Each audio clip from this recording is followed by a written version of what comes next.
Well, let's continue with this spectacular greeting of our day in Glastonbury together with a meditation and channels. So if you would close your eyes, please, and just take a breath, your breath.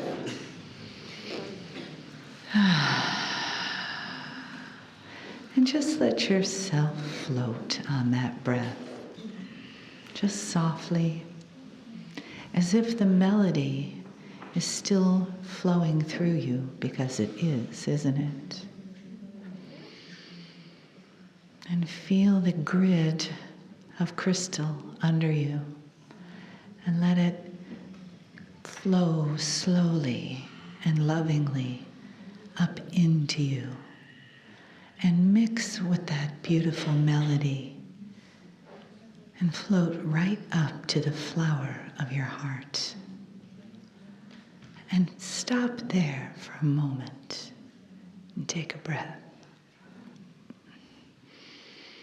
And feel the flower open in your heart. Notice the petals as they softly open. And then another breath in and pull the energy from the crystalline grid underneath you up again through your body to your heart, and then out the top of your head. And perhaps it comes out like sparkles or glitter or fireworks or a beam of light, so that the star mothers surrounding us say, "We are with you, we are here." And the grid below us, and the star mothers around us, and the celestial bodies above us hold us in this beautiful cosmic egg in this place called Glastonbury. And it's been called many things, but it's also been called home. And as you breathe, and as you feel yourself flowing into this grid today, you may feel that feeling of home, that feeling of lifetimes, that feeling of being greeted and honored. So allow yourself to expand into that greeting. And just for today, although you may carry this on when you leave, feel what it's like to walk in the honor of the old ones that still walk among these stones, these crystals, and the ancestors that were you. And let them guide your thoughts and your heart and your footsteps today as you revisit the places, the spaces, and the energies of many lifetimes. And take another breath. And let your heart say yes, yes, and welcome home.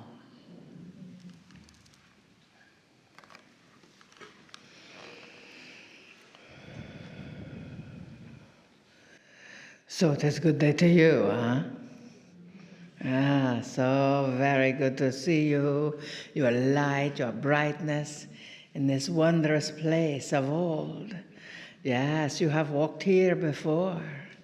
You have left parts of yourself here and are thinking, well, maybe I should or shouldn't pick it up, huh? No, some of you have been in battle here. Some of you have been the hero here. Some of you have been ostracized here. Some of you have been judged and told you could not be who you are here. Today is the day of healing all. Today is the day of forgiving all, especially yourself. Today is the day to walk these stones and feel the earth vibrate beneath you, to vibrate the cleansing power of you, the healing power of you. As you move through these walls, you will hear voices call to you. You will sense the presence of many others that left their bodies 100,000 years ago. Or maybe not that long, or maybe so. So you see, these walls, these stones, this node, you set this appointment long ago to be here. On this day, to be blessed by the rain. You know, the rain may be a bit cumbersome sometimes, but without it, where would we all be? We ask you to pay attention to that blessing of the rain, for it can wash away many things. It can wash away those parts that you are ready to heal. It can wash through the streets and carry with it the little particles of your soul that are ready to be integrated. And as that is created, know, dearest beings of light, that you are born again into the newness of you. Here on this sacred land, in this sacred node, one of the most powerful in the world, of course, you will understand the vortex of energy that is created by the node. You will understand the opening of love with the tones of coming home, with the lullaby of your soul. You will understand the hero and the heroine that you still are.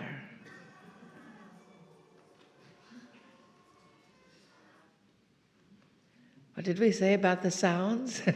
You will hear voices. You each heard that, yes? Of course.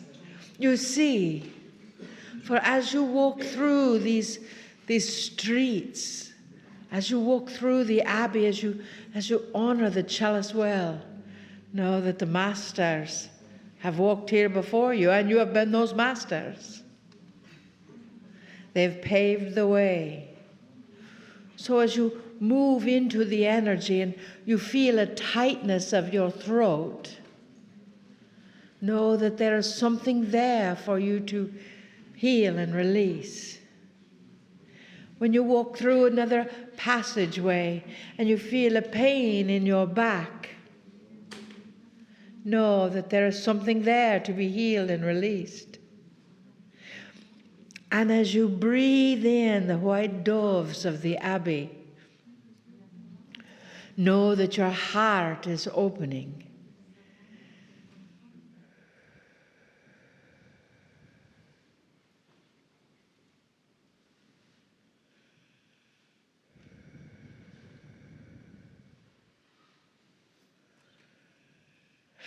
Oh, dearest beloveds, it is my honor to see your faces here again.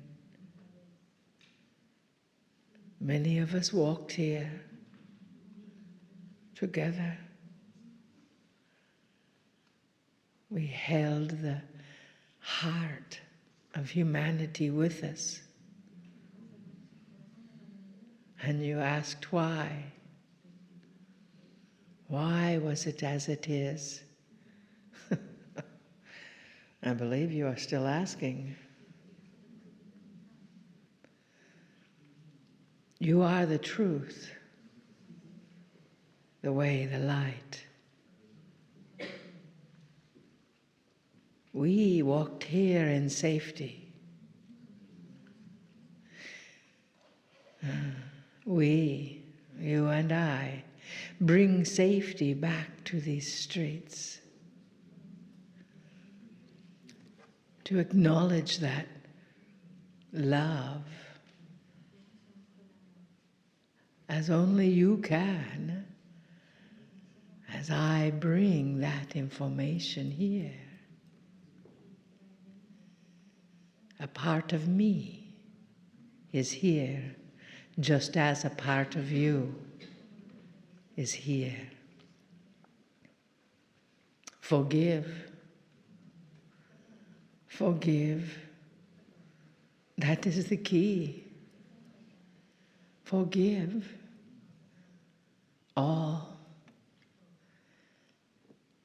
I implore you, if there is any anger, any pain, any fear you may still have in your heart, it is time to forgive you and all others. You are brought here to be you. You will not be persecuted now. Celebrate that. You will not be in pain now. And know that if some of you feel a pain, it is a pain of the past, not a pain of the present. Sing the tones, the song of your healing, and know that that is why you are here. To remind yourself that you are the way showers. To remind yourself that you are the light, so you can't keep it under a bushel any longer.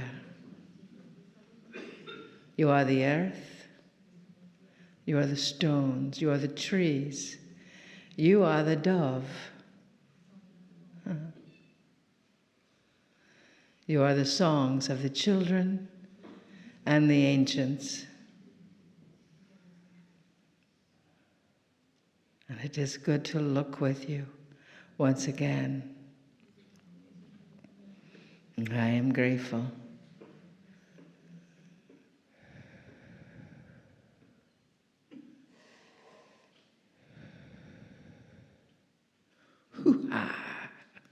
So, as we walk about this land, you will know, you will laugh, you will sing, you will dance, you will play. You will be still and know that your heart is healing farther than you ever thought possible. Your heart is forgiving more than you even knew was there. Your love is expanding more in the ways of you. For this land is your land. This land is you. Remember, heal, and then simply be. We love you deeply. We see you as we walk about the streets together today. We look into your heart and share that love together for all time. Namaste.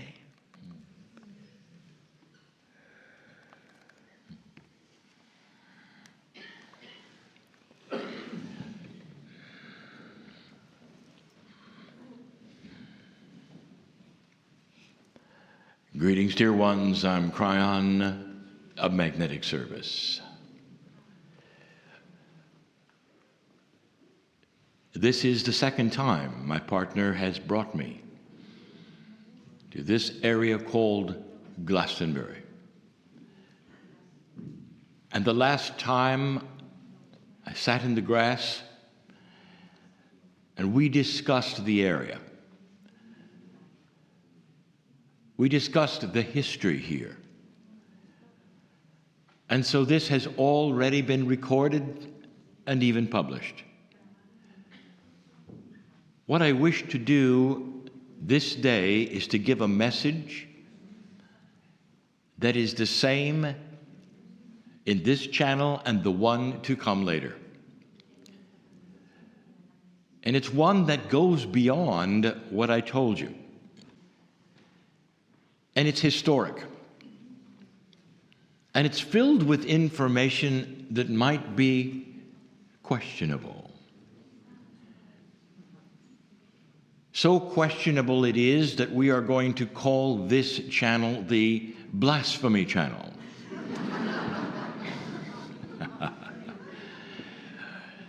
Dear ones, I want to set the record straight. Those who study the history and are invested in a very pure way to the research may disagree. For over 2,000 years or more, it's very difficult to verify some of the things I may say. And yet there is a beauty in this story, and the story makes sense. It's filled with logic, human nature, and truth. Let us begin by telling you this is a story of Jesus and his uncle Joseph.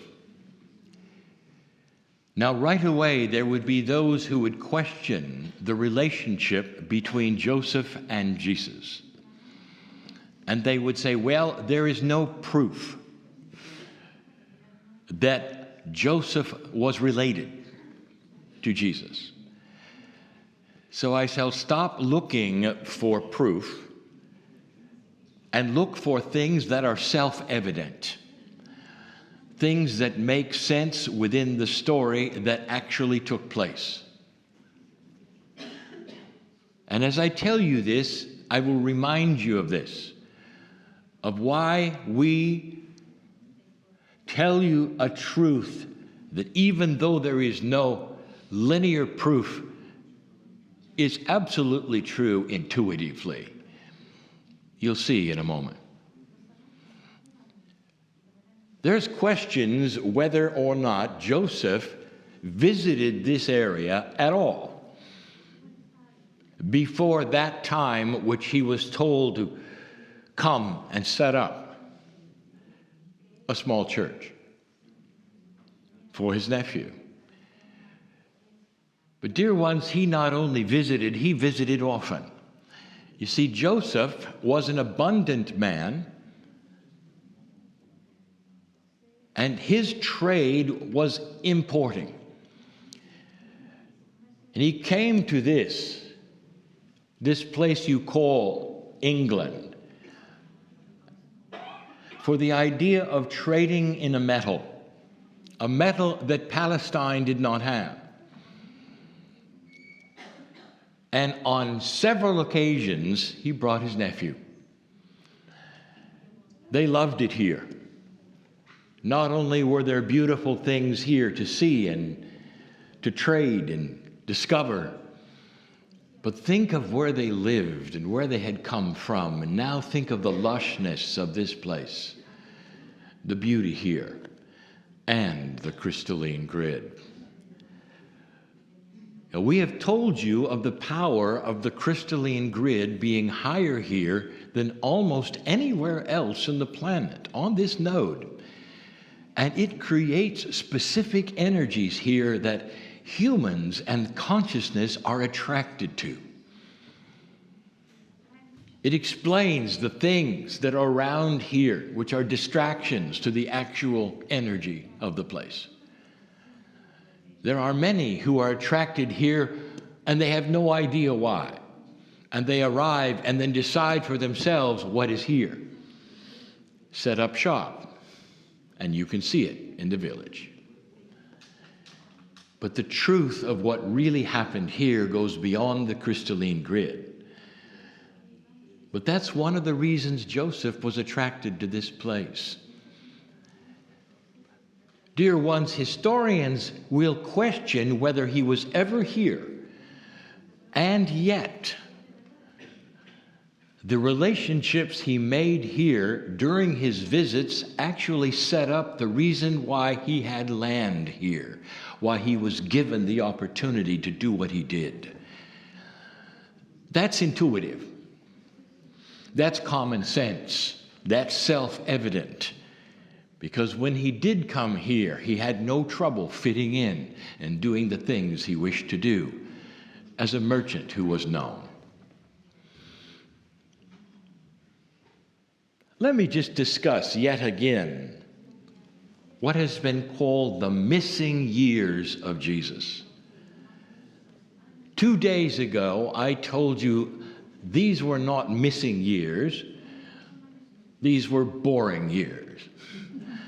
There were no records at all of what Jesus did because he did nothing that was spectacular to anybody. There were no healings. There were no sermons.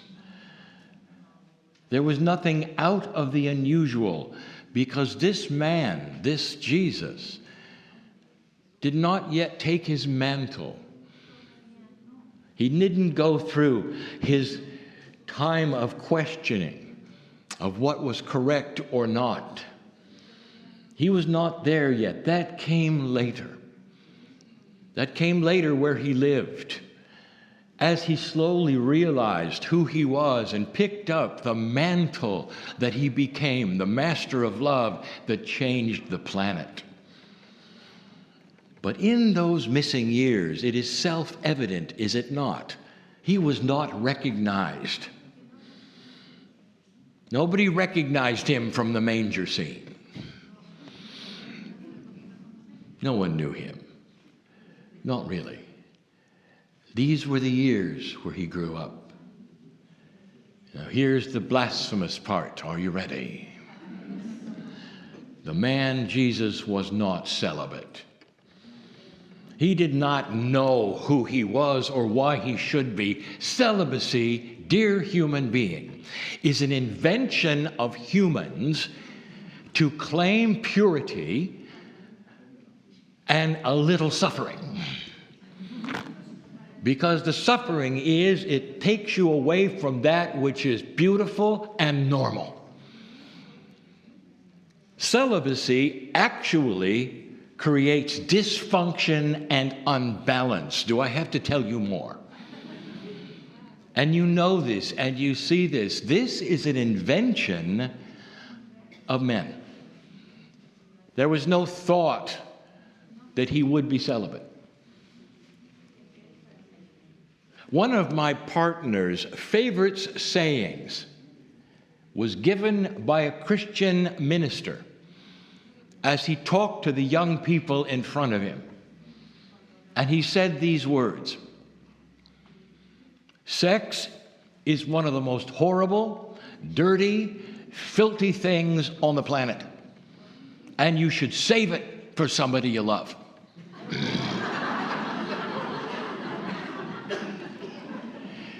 Does this ring with common sense? It does not. It should be self-evident that the relationships that are intimate between two human beings in love is sacred, is beautiful, is normal, designed in the beauty of the Creator. Now that is blasphemous to many. The man Jesus was very normal until he took the mantle and became what you know him. We go to the information that we have started to give you and we enhance it. In the upper room, in what you call the Last Supper, in the final day before the crucifixion, There's all manner of speculation. It has been enhanced and enhanced and enhanced because now you know it was the Last Supper. But the apostles didn't. And Jesus told them through the discourse of what you read, for they all wrote about it, or many. He tried to tell them what was going to be, but they didn't believe this. They were at the top of the celebration of the Master and who he was and what he had done, and the idea that the next day he would be taken out was not in their consciousness. They did not understand.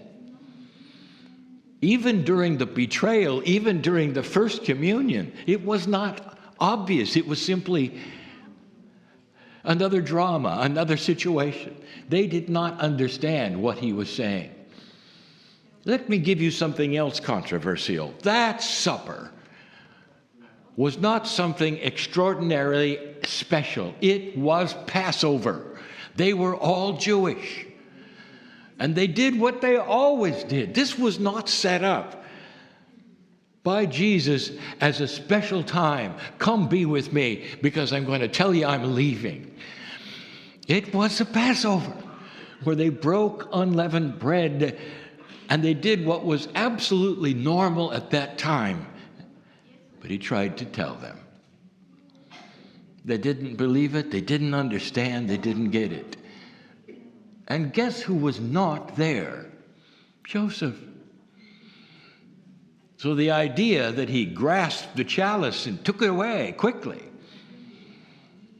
common sense, he wasn't there.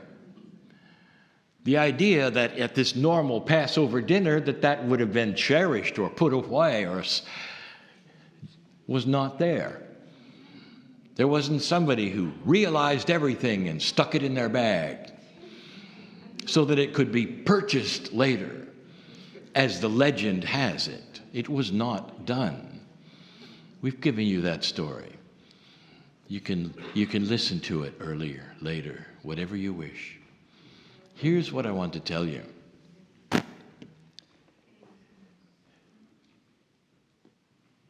When the man was put upon the wood,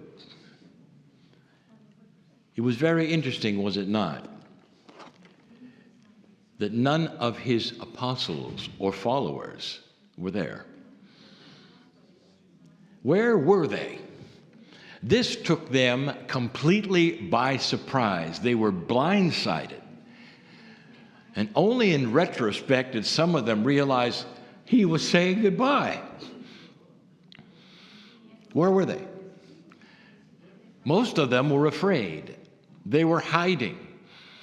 First of all, they had been seen in public with an alliance with the Master. The worst thing they could do is show up at the crucifixion and be identified and taken away. That's not what they wanted. They didn't show up.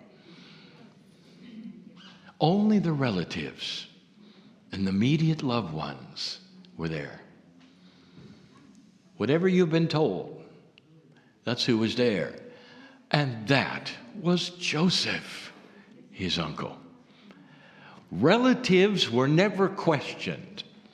Known loved ones at a crucifixion were never seen as those of interest to the law. They were expected to be there because these are the ones who would eventually take the bodies off of the wood and take them to the tombs. And that was Joseph. So yet again, common sense would tell you who Joseph was. Not even at the Last Supper, but in love with his nephew. His nephew had accompanied him many times. They had plans, perhaps even to live here, in this lush place where the crystalline grid is so powerful. So powerful. What happens next, I have not discussed with you. These are simple facts that you should know. And they are facts which can be researched and discovered in those things you call the Dead Sea Scrolls. It has been written, dear ones, but not necessarily part of what you've been told. We told you that even this day there is a law in Israel, because it was never removed, that says it is against the law to crucify after sundown. It is part of the Jewish law. It is there. And so you know that all bodies were taken off the wood before sundown. But this day, they were taken off even earlier because of dignitaries coming to town. And those in charge did not want that to mar the image on Golgotha as the dignitaries would come into that street. So Jesus' body was removed even earlier. And the one who was there waiting was Joseph, his uncle. Wouldn't have mattered how early or late, Joseph was there. And what happened next, you should remember and realize about Joseph. He took the body off of the wood. There were helpers. There always were. Like there are helpers at grave sites. There are helpers. But Joseph, he helped manage this. And where they took his nephew next, you should know. His nephew did not have a tomb yet. Wasn't old enough. Didn't have abundance. That's something you purchase. You purchase it in advance, like some of you will purchase grave sites in advance. Joseph, an abundant man, had a tomb very, very close to the hill where this took place. And Joseph took his nephew off of the wood. And Joseph took his nephew to his own tomb that he had purchased and had. That was Joseph's tomb. Beautiful, that love of that relative, of that man for his nephew. Where were the apostles? Where were all the followers? The only other relative, the only other loved one was named Mary. And she was there too. Not questioned at all, because those in the area knew who she belonged to. That's the story. But you're in Glastonbury. What does this have to do with that? And here it is. The legends are correct. Joseph came back here. He came back to this spot where his nephew loved, where the crystalline grid was strong, where he felt the lushness of the earth, to build an oratory, a chapel, a prayer place that would become, in legend and reality, the first Church of Christ. In honor of his nephew, he built this. You'll hear the guides say many things today and point out where this was and what was destroyed and what was rebuilt, all accurate and true. But it all started with Joseph. And here's what I want to tell you. This first Christian church is nothing at all like what became. Because Joseph did not set up his chapel and the church of his nephew showing any crucifixion. There was no man on the wood. There were no symbols of sorrow and suffering. There was bright colors. There was prayer and there was celebration. And the celebration was the teachings of Jesus Christ. And his death didn't mean what it does today. Today, when you walk up to so many organizations that would say they are Christ, you walk in and it's dark. And there is the wood, and there is the man who suffers almost an eternity for hundreds and hundreds of years. That was not present in the first Christian church. Because Joseph knew the teachings of his nephew is what the world needed to hear. The crucifixion, it was too bad. But it wasn't the crux of everything like it is today. Joseph had a nephew who taught about the joy and the beauty and the love of God. And that's what Joseph put here. Bright colors, singing, prayer to a God that was the God of love, not the God of law. This is an important part of the story that changed the planet. And as you walk this place, legends, of course, they will occur. There's even a place, supposedly, where King Arthur is buried. It's one of many places where King Arthur is buried. I will call this place Convenient Abundant Bones. And the guides may tell you some more. It's sacred ground. It really is. Not only does the crystalline grid remember it so well, but this is where Joseph came to honor his nephew. And he did it right. And so it is.